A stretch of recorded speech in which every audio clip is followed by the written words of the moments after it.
Our last speaker this evening, George Meyers, 1307 North Wisconsin, speaking on the budget.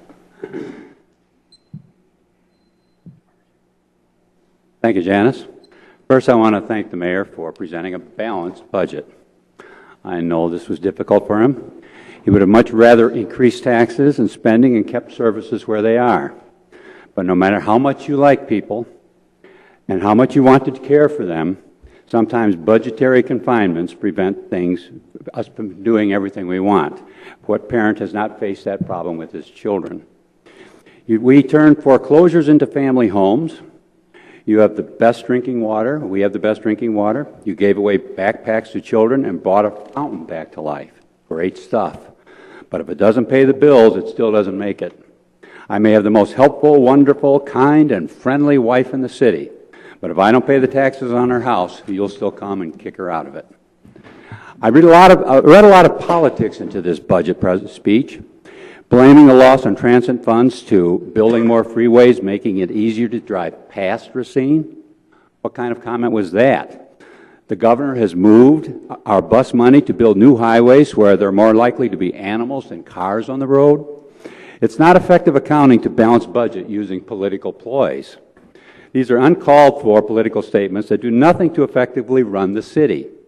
It may get you reelected, Mayor, but it won't ease the burdens on the taxpayers paying for all this stuff. The governor's budget didn't give you the tools you needed. We warned you about signing contracts before you needed to, but you came up with an excuse to do it anyway. You can't reduce the police and fire account. Didn't you take stimulus money to set that up? Wasn't that a trap in which you willingly walked? Balancing the budget without a tax increase is not an unwinnable situation. The fact of the matter is that it is a winning situation for taxpayers who are struggling to pay their own bills. Which brings me to my final point, the unfunded mandates. What do you think the mandates that you put onto your constituents to fix their sidewalks, replace their alleys, put in new streets, what do you think UNIT in your health department does daily to property owners? What is your planning department and you, Mayor, doing to new businesses as regularly as clockwork? This group and the mayor are the biggest bunch of unfunding mandators in the area. You know, what's good for the goose is good for the gander. What goes around comes around. What you outflow also shall you inflow. I don't wish unfunded mandates on you, but I know exactly how you feel.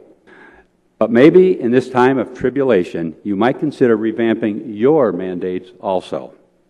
I think there's some better ways to cut the spending than has been presented, and we will be working with you on that. Thank you.